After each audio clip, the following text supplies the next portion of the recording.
మన కాదంబరి సిల్క్స్ లో flat 50% discount and 25,000 purchase మీద 2 కంచి కాటన్ సారీస్ ఉచితం.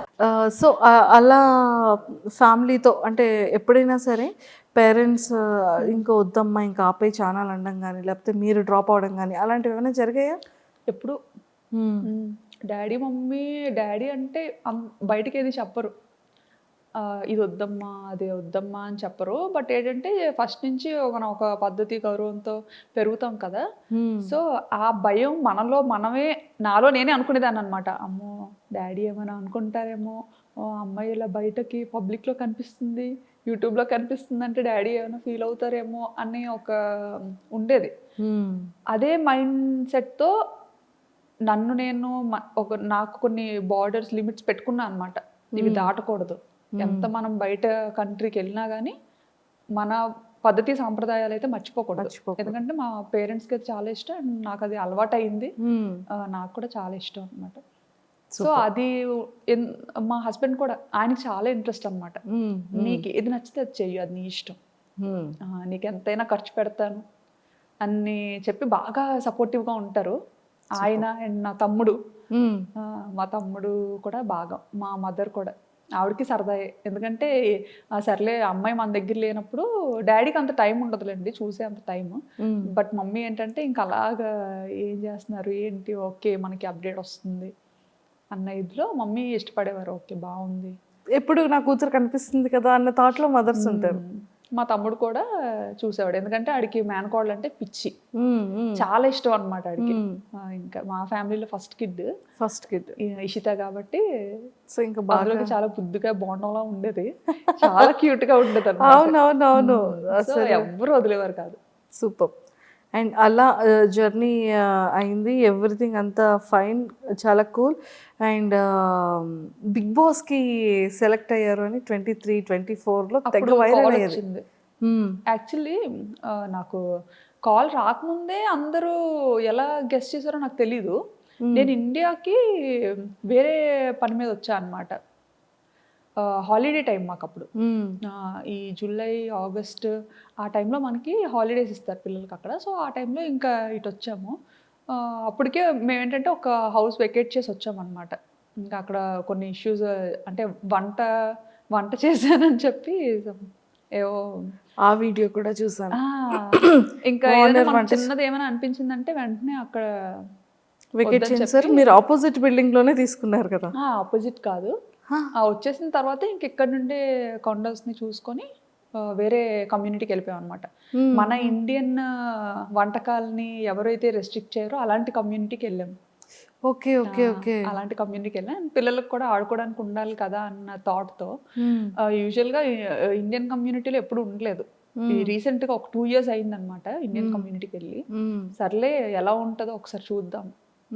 ఎక్కువ మంది మన తెలుగు వాళ్ళు కూడా కొంతమంది ఉంటారు అక్కడ, పిల్లలు కూడా ఉంటారు అండ్ వాళ్ళకి ఆడుకోవడానికి చాలా బాగుంటది అని విన్నాను.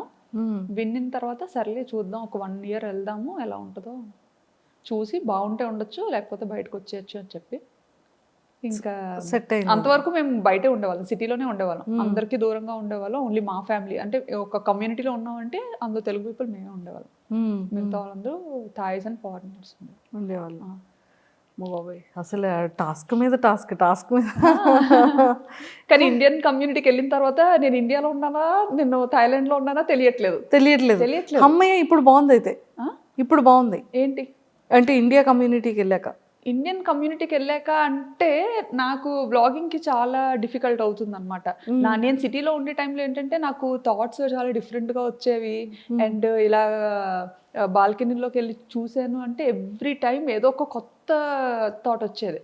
ఇక్కడికి వచ్చిన తర్వాత ఎప్పుడు అంటే దూరం అయిపోతున్నాయి అన్ని, మన కంటికి ఏం కనిపించదు కూడా, ఆల్మోస్ట్ సిటీ అవుట్స్కట్స్ లో ఉంటది. సో ఏంటంటే ఇండియన్ కమ్యూనిటీకి వెళ్ళి బాగా రిలాక్స్ అయ్యాను. అందులోకి సిటీలో ఉండేటప్పుడు కొంతమంది సబ్స్క్రైబర్స్ రావడం కానీ, అంటే డైరెక్ట్గా ఇంటికి వచ్చేయడం కానీ, కొంతమంది ముందే మెయిల్ చేసి ఇలా కలుద్దాం అనుకుంటున్నామమ్మా, ఇలా యూఎస్ నుంచి వచ్చాము, దూరం నుంచి వచ్చాము, కొంచెం పెద్దవాళ్ళు అనమాట.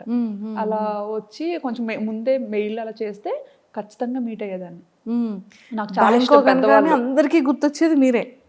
ఆ టైంలో కదా. సో ఎక్కడి నుంచో వచ్చారు, సరదాగా కలుద్దాం అనుకుంటున్నారు, అది మన అదృష్టం అది అనుకొని మీట్ అయ్యేదాన్ని అనమాట. ఇంకా పిల్లలతో వచ్చిన ఫ్యామిలీస్ ఎవరైనా కాంటాక్ట్ అయినా సరే మనకి ఇన్స్టాగ్రామ్లో మెసేజ్ మాకు కనిపిస్తే మాత్రం ఖచ్చితంగా రెస్పాండ్ అయ్యి కలిసేవాళ్ళం. ఎంతో మందిని కలిసాం అలాగా. చాలా హ్యాపీగా అనిపించేది. మేము కూడా ఇంటికి దూరంగా ఉంటాం కదా, చుట్టాలు ఆలు అంటే మాకు చాలా సరదా ఎవరైనా ఇంటికి వస్తే. సో అలా కలిసేవాళ్ళం. కొంతమంది ఏంటంటే తెలియకుండా వచ్చేసేవారు అనమాట, చెప్పకుండా. మేబీ అంటే అడిగేవారేమో, మరి ఇన్స్టాలో మెసేజెస్ అవి పెట్టేవారేమో, బట్ మనకేంటంటే ఇంకా థౌసండ్స్ ఆఫ్ రిక్వెస్ట్ అలా వస్తూనే ఉండేవి ఎవ్రీడే. సో అవన్నీ ఫిల్టర్ చేసుకోవడం అంటే అది మామూలు విషయం కాదు, చాలా పెద్ద విషయం. సో మేబీ అలా రెస్పాండ్ అవ్వలేదని మరి అలా డైరెక్ట్గా వచ్చేసేవారు ఎలాగో తెలియదు. కానీ నైట్ 9 o'clockకి అలాగా పెద్ద ఆవిడ వాళ్ళ అబ్బాయిని తీసుకొని వచ్చేది కూడా అనిపించింది. కానీ ఫస్ట్ భయం వేసింది. కాకపోతే మేము కిందకు వస్తామేమో, బయటకి వెళ్ళేటప్పుడైనా కనిపిస్తామేమో అని చెప్పి కమ్యూనిటీలో చూసేవాళ్ళు. ఎదురు చూసి 3-4 hours 7 o'clock 6 o'clock వచ్చి అలాగ 9-10 వరకు ఎదురు చూసి మేము ఎక్కడ దిగకపోయేసరికి ఇంకా సెక్యూరిటీకి అడిగి వాళ్ళు ఫుల్గా రెస్ట్రిక్ట్ చేస్తారనమాట. లేదు అలా ఎలా చేయము అది ఇది చేసిన, లేదు తను ఇక్కడే ఉంటది, గోస్ట్ టవర్ పక్క బిల్డింగ్ ఇదే. ఆ గోస్ట్ టవర్ ని చూసి వచ్చారంట తను. వాళ్ళ బాల్కనీ నుండి గోస్ట్ టవర్ ని చూపించేవారు. సో ఆ గోస్ట్ టవర్ కి పక్కనే ఉన్న ఏకైక బిల్డింగ్ ఇది ఒక్కటే. సో ఈ టవర్ లోనే ఆవిడ ఉంటారు అని అల్లరి ఇంకా వాళ్ళని అడిగి అంటే ఎంత లవ్ అండ్ ఎఫెక్షన్ లేకపోతే అంత లాంగ్ నుంచి వచ్చి అన్ని అవర్స్ వెయిట్ చేసి. ఆ సెక్యూరిటీ కూడా ఇంకా ఏం చేయాలి, అసలు ఏం చేసినా వెళ్ళట్లేదు అని చెప్పి ఇంకా వాళ్ళని పైకి తీసుకొచ్చారు, వీళ్ళు మీకు తెలుసా అని. ఓకే. ఇంకా ఇలా ఈయన వరుణ్ గారు డోర్ ఓపెన్ చేయగానే ఇంకా ఆవిడైతే రాజా రాజా అనుకొని ఆ టైంలో భయం వేసింది. ఇప్పుడు హ్యాపీగా ఉంది, బట్ అప్పుడు చాలా భయం వేసింది అనమాట. నేను అప్పుడు రూమ్ లో ఎడిటింగ్ చేస్తున్నాను, బట్ ఆ అరుపులు నాకు వినిపించాయి రూమ్ లో. నేనేమనుకున్నానంటే ఓకే వరుణ్ గారు వాళ్ళ రిలేటివ్స్ ఎవరైనా వచ్చారేమో, సరే ఓకే ఎవరో సర్ప్రైజ్ చేసేటట్టున్నారు అని అనుకున్నాను. ఈయనకి మీరు సర్ప్రైజ్ అయ్యారు. సెక్యూరిటీ అడుగుతున్నారంట వీళ్ళు మీ వాళ్ళేనా అని. ఎప్పుడు చూడలేదు, ఎలా చెప్తాం మా వాళ్ళని. అయితే ఏమో తెలీదు అని. అయితే వాళ్ళేమో తెలుసమ్మా చెప్పమ్మా మీకోసం వచ్చాను, ఆ అమ్మాయిని కలుస్తాను, ఒక్కసారి చూసి వెళ్ళిపోతాను అమ్మాయిని అని చెప్పి అలా అని అంటే ఇంకా ఈయన సరే పెద్ద ఆవిడ కదా, చాలా పెద్ద ఆవిడ, ఒక 60+ ఉంటాయేమో ఆవిడకి. అసలు ఆవిడ బ్యాంకాక్ రావడం ఆశ్చర్యం చూడండి అసలు. ఉంటాయేమో అని చెప్పి సరే కింద లాబీలో వెయిట్ చేయండి, నేను తనకు చెప్తాను తీసుకొస్తాను అని చెప్పి తీసుకొచ్చారు. నాతో మాట్లాడి ఇద్దరం నెమ్మదిగా ఆ నైట్ డ్రెస్తోనే కిందకి వెళ్ళిపోయాను అనమాట. కిందకి వెళ్ళిపోయి మాట్లాడి సరే ఇంకప్పటికి పాపం మళ్ళీ ఏం తినలేదు, మంచిగా అట్టేసి తీసుకొస్తాను తిందరు కానీ అన్న. షుగర్ పేషెంట్ మళ్ళీ ఆవిడ మళ్ళీ. అయ్యో ఎందుకండి అంత కష్టం అసలు ఎందుకు అని. లేదమ్మా ఒక్కసారి చూసి వెళ్ళిపోతాను, తర్వాత అయితే అసలు కనిపించమేమో అని. ఎక్కడ పోతానండి ఇక్కడే ఉంటాను కదా. ఈ అమ్మాను అంతా చూస్తుంటే చాలా మంచిగా అనిపించేది, బట్ ఏంటంటే కొన్నిసార్లు భయం వేసేది. పిల్లలతో ఉండేవాళ్ళం కదా, ఇంత పబ్లిక్ అయినప్పుడు ఎవరు ఎలా ఉంటారో మనం గెస్ చేయలేము.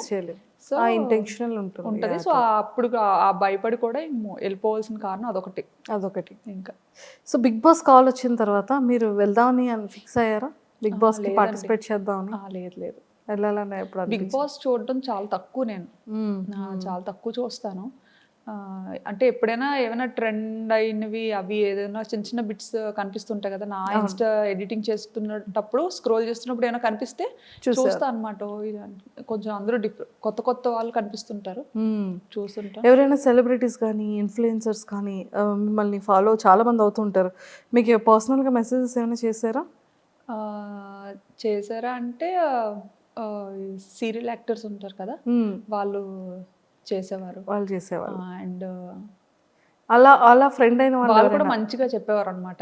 మీ వీడియోస్ మాకు చాలా ఇష్టం, మేము చూస్తుంటాము, ఇలాగే చాలా వీడియోస్ చేయండి అని చెప్పి మంచి ఫేమస్ టీవీ సీరియల్ యాక్టర్స్ అందరూ చెప్పేవారు. ఫిలిమ్స్లో ఏమైనా ఆపర్చునిటీ వచ్చిందా మీకు? అంటే స్టార్టింగ్ లో ఎవరో డైరెక్టర్ కాంటాక్ట్ అయ్యారు, మెయిల్ చేశారంట. నా మెయిల్స్ అన్ని ఈయన హ్యాండిల్ చేస్తారు. సో ఈయన చెప్పారనమాట, ఇలా కమ్యూనిటీకి రమ్మన్నా వస్తాము, అక్కడికి వచ్చి మీ ప్లేస్కి వచ్చి మాట్లాడదామన్నా మాట్లాడదాము. సమ్ ఏదో ఒక సోలో థీమ్లో థాయిలాండ్ బేస్డ్ ఒక స్క్రిప్ట్ అనుకుంటున్నాము, దాన్ని బట్టి చేద్దామా అని స్టార్టింగ్లో. అప్పుడే ఇంకా కొంచెం వైరల్ అవుతున్నాయి వీడియోస్ అన్న టైంలో యాక్సెప్ట్ చేయలేదా? లేదండి, అంత యాక్టింగ్ మీద ఇంట్రెస్ట్ లేదు? లేదు, రాదు. అక్కడ కూడా వాళ్ళు ఒకటి చెప్తే నేను ఇంకేటో చెప్పేస్తాను, నాకు నచ్చింది. అయ్యో ఇంకా సూపర్. సో రెవెన్యూ అంటే ఏదో తెలియని టైంలో రెవెన్యూ కూడా వస్తాదా అని ఒక టైంలో మానిటైజేషన్ ఒక్కటైతే చాలు అనుకున్నా అనమాట.